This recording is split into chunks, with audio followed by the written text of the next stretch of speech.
آج میں آپ کو ایک کہانی سنانے جا رہی ہوں جس کا نام ہے خزانے کی تلاش میں تین بھائیوں کی کہانی۔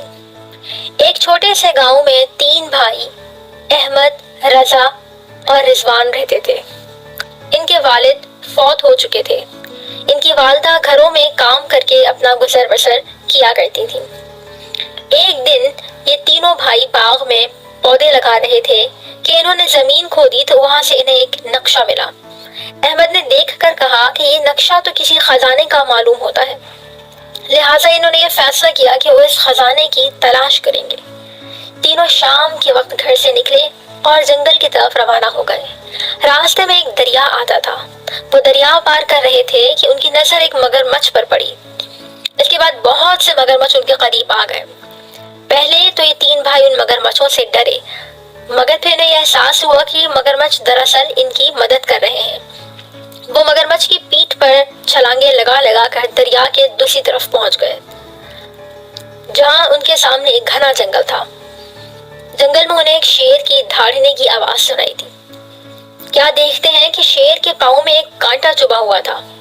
احمد نے آگے بڑھ کر بڑی ہی بہادری سے اس شیر کے پاؤں سے کانٹا نکالا تو وہ شیر وہاں سے چلا گیا۔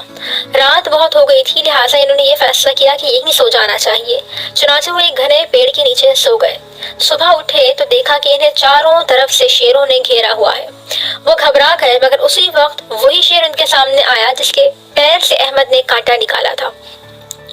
دراصل یہ شیر اس کی مدد کے لیے آئے تھے۔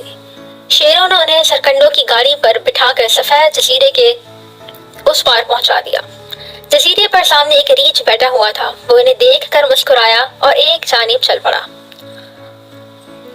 احمد نے کہا، شاید یہ ہماری مدد کر رہا ہے۔ وہ تینوں اس کے پیچھے چل پڑے۔